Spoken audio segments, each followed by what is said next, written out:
Assalamualaikum warahmatullahi wabarakatuh. Alhamdulillah wassalatu wassalamu ala Rasulillah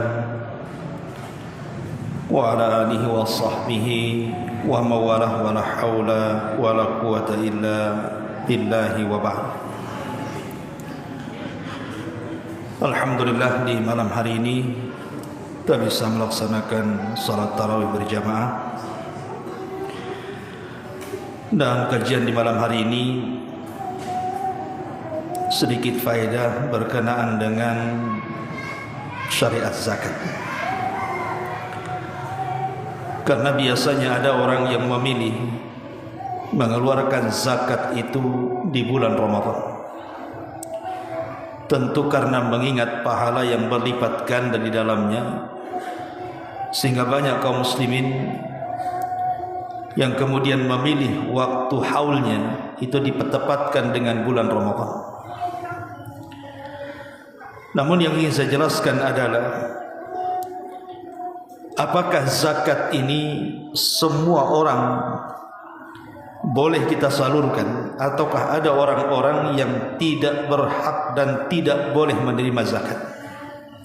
Maknanya, jangan sembarang kita menyalurkan zakat. Karena ada orang-orang yang tidak boleh mereka menerima zakat kita. Inilah yang kita akan bahas di malam hari ini. Siapa orang-orang yang tidak berhak mendapatkan zakat? Sebelumnya saya ingin jelaskan tentang perbedaan zakat dengan sedekah dulu. Apa sih perbedaan zakat dengan sedekah itu? Yang pertama, zakat itu diwajibkan dalam Islam. Bahkan satu di antara rukun daripada rukun-rukun Islam. Adapun sedekah tidak wajib. Sedekah itu tidak diwajibkan. Artinya sedekah itu kita keluarkan karena kerelaan. Ini yang pertama. Yang kedua, zakat itu ada namanya haul dan nisab. Haul itu harus 1 tahun, dan nisab itu ada kadarnya. Seperti namanya zakat mal itu setara dengan 84 gram emas, kemudian dikeluarkan 2,5%. Adapun sedekah tidak. Sedekah itu kapanpun kita keluarkan tidak ada masalah, dan berapapun kita keluarkan tidak ada masalah. Semakin besar tentu semakin baik. Kemudian yang ketiga, zakat itu diberikan kepada golongan-golongan tertentu yang sudah termaktub dalam surah At-Taubah 60. Jadi ada orang-orang tertentu yang memang sudah dikhususkan di dalam Al-Quran para penerima zakat. Tapi kalau sedekah ini tidak, siapapun bisa menerimanya. Apakah yang termasuk dalam kategori 8 asnaf dalam At-Taubah 60 ataupun yang lainnya. Kemudian yang nomor 4, barang siapa yang mati atau meninggal dunia dan dia punya zakat, punya hutang zakat, maka ahli warisnya harus membayarkannya. Berbeda dengan sedekah, maka tidak wajib ahli waris untuk membayarkan sedekahnya. Kemudian yang nomor 5, orang-orang yang tidak mau bayar zakat itu terancam dengan azab. Nanti saya jelaskan bagaimana Allah Subhanahu wa taala mengancam orang-orang yang tidak mau bayar zakat. Bahkan di zaman Abu Bakar Siddiq radhiyallahu anhu, orang-orang yang mereka tidak mau bayar zakat sampai ke taraf mengingkari kewajibannya diperangi. Sampai-sampai Umar bin Khattab mengatakan kepada Abu Bakar, "Kenapa engkau memerangi orang yang mengucapkan kalimat la ilaha illallah?" Maka Abu Bakar mengatakan, "Tetap siapapun yang membeda-bedakan salat dengan zakat tetap aku perangi. Tapi sedekah kan tidak terancam dengan azab. Antum tidak sedekah tidak ada masalah, tapi tidak dapat pahala kan begitu. Tapi tidak terancam dengan azab." Kemudian yang nomor 6, bahwa zakat itu tidak boleh diberikan kepada al-usul wal furu'. Maksudnya usul itu kepada orang-orang yang wajib kita nafkahi. seperti bapak kita, ibu kita, kakek kita, buyut kita ke atas, atau kepada usul, kepada furu. Furu itu artinya ke bawah, anak kita, cucu kita, karena mereka memang wajib kita zakat, tidak wajib kita berikan nafkah kepada mereka, maka tidak wajib zakat kepada mereka. Tapi kalau sedekah tidak ada masalah. Sedekah kepada ibu, sedekah kepada ayah tidak ada masalah. Ini yang nomor 6. Kemudian nomor 7, zakat tidak boleh diberikan kepada orang kaya. Zakat tidak diberikan kepada orang kaya ataupun kepada orang yang al-qawi al-muqtasib, dia sanggup bekerja. Karena zakat itu juga diantara asnafnya adalah kepada para fuqara, orang-orang yang fakir. Kemudian kalau sedekah tidak ada masalah. Kemudian yang nomor 8, bahwa al-afdalu fi zakat, jadi seafdal-afdalnya dalam zakat itu adalah tu'khadu min aghniya'il balad faturaddu ala fuqara'ihim. Zakat itu diambil dari orang kaya tempatan dan disalurkan kepada orang miskin tempatan. Jadi sebaiknya zakat jangan dikeluarkan. Kalau kita bekerja di Batam, ya diberikan kepada orang miskin Batam. Tapi kalau sedekah tidak ada masalah. Antum kirim ke kampung tidak ada masalah. Itu afdalnya. Ini juga diantara perbedaan yang nomor 8. Kemudian yang nomor 9, zakat tidak boleh diberikan kepada orang kafir ataupun orang musyrik. Zakat tidak boleh, kecuali mungkin mereka mu'allaf qulubuhum, untuk dilembutkan hatinya. Tapi kalau sedekah boleh dalam bentuk hadiah. Umpamanya kita menyembelih kurban, sepertiga kurban ini dihadiahkan kepada tetangga kita yang kafir, tidak ada masalah, untuk memperindah Islam gitu ya. Ini juga diantara perbedaannya. Dan yang ke-10, tidak boleh zakat ini diberikan kepada pasangan. Kalau sedekah tidak ada masalah. Umpamanya istrinya kaya, suaminya miskin, istri ingin bersedekah kepada suami ngasih modal, tidak ada masalah. Tapi kalau zakat tidak boleh. Inilah perbedaan antara zakat dan sedekah. Adapun orang-orang yang tidak boleh diberikan zakat, jadi ada orang-orang itu dilarang, antum tidak boleh memberikan zakat kepada mereka, baik zakat mal atau zakat fitrah. Nanti sebentar lagi ada zakat fitrah. Hati-hati antum kalau menyalurkan zakat fitrah, baik secara langsung kepada personnya atau diberikan kepada amilnya. Amil pun harus hati-hati memberikannya. Siapa yang tidak boleh mendapatkan zakat itu? Pertama, alun Nabi sallallahu alaihi wasallam wa Bani Hashim, keluarga Nabi sallallahu alaihi wasallam. Keluarga Nabi sallallahu alaihi wasallam tidak boleh diberikan zakat. Kenapa demikian? Karena zakat itu hakikatnya adalah harta kotor yang kita keluarkan. Dan keluarga Nabi sallallahu alaihi wasallam tidak boleh memakan harta kotor. Makanya Nabi sallallahu alaihi wasallam mengatakan, inna hadhihi sadaqat innama hiya awsahun nas wa innaha la tahillu li Muhammadin wala li ali Muhammadin.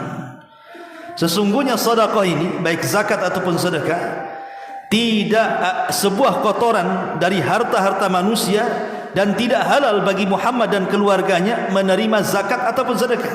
Tidak boleh, kecuali mereka menerima hadiah boleh. Seperti kasusnya Salman Al-Farisi radhiyallahu anhu ketika dia hendak masuk Islam.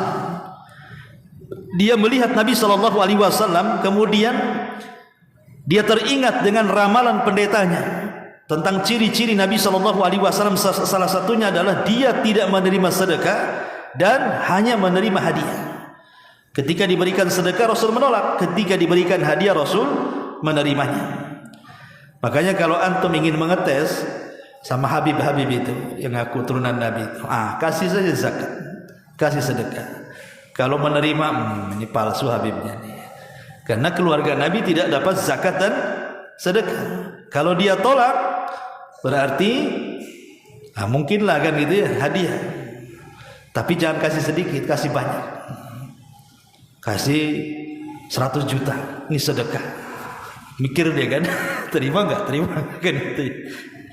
Ma'asyiral muslimin yang dimuliakan Allah Azza wa Jalla, ini yang pertama. Yang kedua, li ashasil muqtasibun, bagi anak-anak muda yang masih bisa bekerja. Jadi anak-anak muda yang masih bisa bekerja, maka mereka tidak layak dapat zakat, baik zakat mal atau zakat fitrah. Karena ada hadis Nabi sallallahu alaihi wasallam yang mengatakan dalam hadis Abi Hurairah radhiyallahu an, Rasulullah SAW mengatakan, la tahillu sadaqatu li ghani wala dhi mirratin sawi. Kata Nabi sallallahu alaihi wasallam, tidak halal, artinya haram, sedekah itu diberikan kepada orang kaya dan orang yang sehat, kuat badannya. Mirratis sawi ini dalam bahasa Arab artinya orang yang al-qawi sahihul badan, yang kuat, yang sehat badannya. Enggak boleh kita berikan zakat kepada mereka. Mereka bisa bekerja masalahnya. Jadi orang-orang ini, tapi mereka itu miskin, Ustaz. Miskin karena tak mau kerja dia. Kecuali dia posisinya sakit gitu ya, atau sudah tua, tak sanggup bekerja, nah, mungkinlah kita berikan zakat kepada mereka, baik zakat mal atau zakat fitrah gitu ya. Tapi orang-orang anak-anak muda yang kekar, yang kuat-kuat tenaganya gitu ya, bisa nukang, bisa ini, bisa itu, tidak boleh antum salurkan zakat kepada mereka, karena ada hadisnya tadi ya. Kemudian yang ketiga, orang kaya. Jelas karena orang kaya itu memang zakat diambil dari mereka, bukan mereka penerima zakat. Apa kata Nabi SAW? Tu'khudhu min aghniyaihim faturaddu ila fuqaraihim, diambil dari orang kayanya, disalurkan kepada orang fakirnya. Lah kok malah diberikan zakat pula kepada orang kaya? Jadi orang kaya itu tidak berhak menerima zakat, kecuali ada pengecualian. Boleh orang kaya itu menerima sedekah atau zakat dari kita berdasarkan hadis Nabi SAW, la tahillu sadaqatu li ghaniyin illa li khamsatin.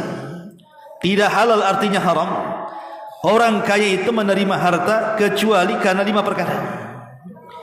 Al-amilu alaiha, dia jadi amil, dia pengurus amil zakat yang ditunjuk pemerintah, maka mereka berhak mendapatkan zakat.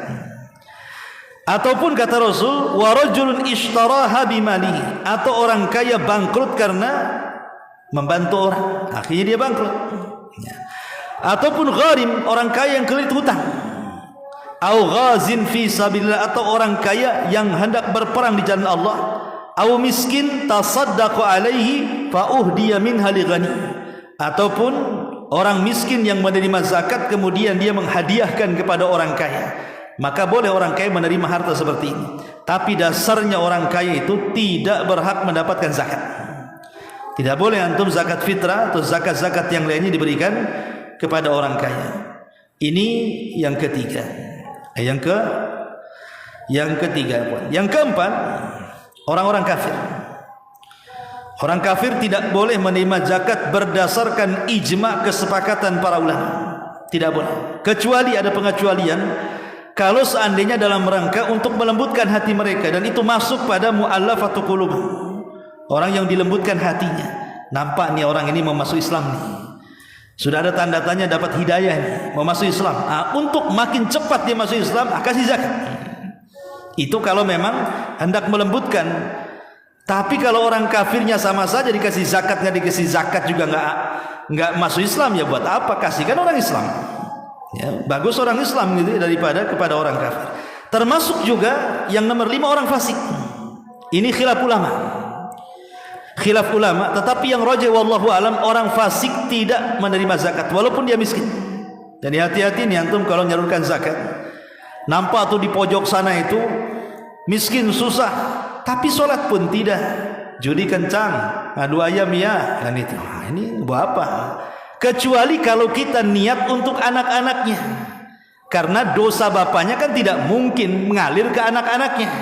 Jadi kita ngasih zakat itu untuk anak-anaknya saja, bukan untuk orang tuanya. Sebab dikhawatirkan kalau kita berikan zakat kepada orang fasik, nanti digunakan untuk kefasikannya. Itu namanya menolong dosa namanya. Maka tidak boleh, wala ta'awanu 'alal itsmi wal udwan, kata Allah. Jangan tolong menolong di atas perbuatan dosa dan juga permusuhan. Kemudian juga di antara yang nomor 6, man talzamu wa tujibu alaihi ma nafaqah. Orang-orang yang memang mereka kewajiban kita memberikan nafkah kepada mereka. Tadi saya sudah jelaskan tentang perbedaan zakat dan sedekah.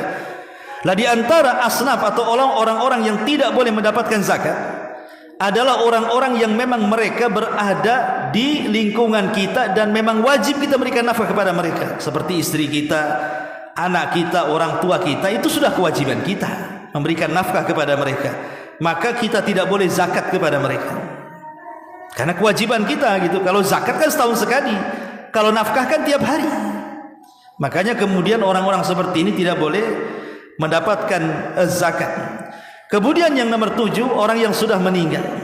Ini menjadi khilaf para ulama. Apakah orang yang sudah meninggal itu kita boleh menzakati mereka atau tidak? Memang ada ikhtilaf al ulama wallahu alam. Tetapi pendapat yang kuat wallahu alam, maka zakat itu tidak disalurkan kepada orang meninggal. Tetapi kalau ingin disalurkan kepada orang meninggal dalam bentuk sedekah, pahalanya maksudnya ya. Karena Nabi SAW menjelaskan tentang seseorang sahabat yang mengatakan, kalau aku bersedekah untuk ibuku yang sudah meninggal, apakah sampai? Kata Rasul, sampai. Dan inilah amalan yang sepakat. Jadi pahala yang mengalir kepada orang mati yang disepakati cuma 2. Selebihnya diperselisihkan para ulama. Pertama doa, yang kedua sedekah. Kalau antum berdoa dipastikan sampai, kalau antum sedekah dipastikan sampai. Tapi yang lainnya diperselisihkan para ulama, seperti baca Quran untuk orang meninggal, umrah untuk orang meninggal, haji untuk orang meninggal, dan begitu seterusnya, atau puasa. Ini diperselisihkan para ulama. Tapi yang disepakati cuma 2, doa dan sedekah. Tapi zakat diperselisihkan para ulama. Ini juga diantara orang-orang yang tidak boleh menerima zakat. Berarti di sini ada 7 kelompok orang-orang yang tidak menerima zakat. Tapi sebagai akhir, nasihat terakhir adalah dalam hadis Nabi SAW. Nabi SAW mengatakan, likulli ummatin fitnah wa fitnatu hadil ummah al. Setiap umat ini kan punya fitnah, dan fitnahnya umatku adalah harta. Zakat sedekah itu bagian daripada fitnah harta. Bagaimana tidak dikatakan fitnah harta? Coba bayangkan antum berangkat pagi mencari harta, keringat bercucuran, kepala di atas. Ya memang kepala di atas, mungkin bahasanya kaki di atas kepala di bawah, saking rajinnya antum bekerja. Ketika antum sudah lelah letih mencari harta dan sudah terkumpul hartanya, tiba-tiba kemudian disuruh memberikan harta kita ini kepada orang yang tidak ada sangkut paut dengan pekerjaan kita. Dia tidak membantu kita, tidak ngasih modal dengan kita, kadang tidak kenal pun. Tiba-tiba kita disuruh kasih pula harta itu kepada dia. Itu kan ujian namanya. Sanggup gak kita memberikannya? Makanya kemudian zakat, sedekah itu bagian daripada ujian harta. Kalau kita sanggup kemudian melewati ujian ini, berarti Allah Subhanahu wa taala akan memberikan hadiah besar. Karena pahala sedekah itu luar biasa, baik di dunia ataupun di akhirat. Makanya kenapa orang yang pertama kali meninggal dunia, angan-angan pertama yang kalau seandainya dia hidupkan kembali ke dunia itu apa? Fa as-saddaqa wa akum minas salihin. Kalaupun aku hidup kembali, paling aku ingin sedekahkan semuanya. Ingin disedekahkan. Karena terkadang coba ada orang yang meninggal ketika hidup dia tidak bersedekah, tidak zakat. Berarti dia membawa harta haram kan? Dia harus bertanggung jawab. Sementara harta itu menjadi ahli waris. Bagi ahli waris harta itu halal, walaupun orang tuanya mencari dengan jalur yang haram. Ini orang tua nih cari harta dengan cara haram, atau harta itu caranya halal, tapi karena tidak disedekahkan, tidak dizakatkan, artinya menjadi haram kan? Tapi kalau sudah menjadi warisan, ahli waris itu mendapatkan dengan cara halal. Coba bayangkan, orang yang mencarinya sedang diazab di kuburan, orang yang mendapatkan warisannya dia enak-enak saja dengan hartanya karena tidak ada dosa bagi mereka. Akalnya di mana kan begitu? Kita yang lelah letih cari harta, tapi kemudian di dalamnya ada hal yang diharamkan, kita pula diazab, sementara ahli waris kita enak-enak saja dengan harta kita. Dari sini kata Nabi SAW, maluka ma akalta fa afnaita wa ma labista fa ablaita wa ma tasaddaqta fa abqaita, hartamu yang kau makan habis, yang kau pakai usang, yang kau sedekahkan itulah yang akan menjadi bekal kita di akhirat. Subhanakallahumma bihamdika asyhadu an la ilaha illa anta astaghfiruka wa atubu ilaik. Allahu ta'ala alam. Assalamualaikum warahmatullahi wabarakatuh.